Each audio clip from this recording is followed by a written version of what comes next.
আমার নাম রুস্তম আলী। আমি ভ্রাতৃত্ব সংগঠনের একজন সভাপতি। আমাদের ভ্রাতৃত্ব হলো অরাজনৈতিক একটা সংগঠন। এখানে আমাদের 85 জন মেম্বার আছে এই সংগঠনের। তার মধ্যে 74 জন হলো MA পাস। আর আমরা বিভিন্ন প্রতিষ্ঠানে চাকরি করি, এরকম সদস্য আছে মোট হলো 53 জন। এবং তারা মন্ত্রণালয় থেকে শুরু করে আমরা বিভিন্ন বড় বড় পর্যায়ে আমাদের চাকরি করে। এই সংগঠনের আমাদের 6 জন MBBS ডাক্তার আছে, 18 জন আছে হলো ইঞ্জিনিয়ারিং।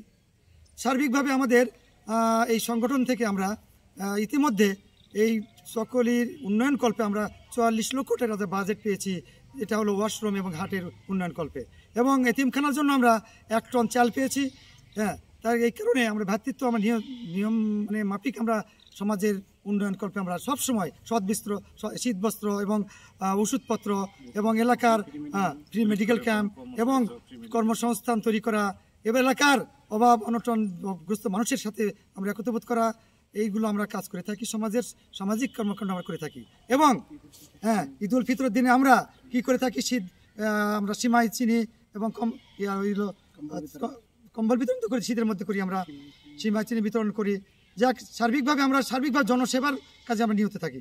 এবং আমি ব্যক্তিগতভাবে আমি বিভিন্ন একটি পেশায় নিয়োজিত থাকার পরেও আমি ভ্রাতৃত্বকে এই সমাজের সঙ্গে সম্পৃক্ত হওয়ার জন্য আমার একদল যুবক আমার সঙ্গে সম্পৃক্ত হয়ে আমরা সমাজের উন্নয়ন কল্পে আমরা একত্রিতবাদ ঘোষণা করি। আমরা এই কল্পে আমরা আজকে চকলিতে আমরা চকলি হাই স্কুল কলেজে আমরা ভ্রাতৃত্বের উদ্যোগে আমরা বসে আমরা টিচারদের এবং ছাত্রছাত্রীদেরকে উদ্বুদ্ধ করি আমরা বিভিন্ন বিষয় নিয়ে।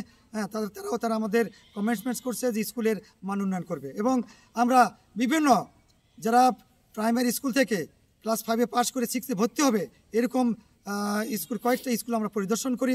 সেখানে আমরা তাদের সাথে মত বিনিময় করি এবং তারাও এখানে ভর্তি হওয়ার জন্য তাদেরকে আমরা উদ্বুদ্ধ করি। তারা ভর্তি হওয়ার প্রস্তুতি ব্যক্ত করে এবং বিভিন্ন অভিভাবকের সঙ্গে আমরা কথা বলি।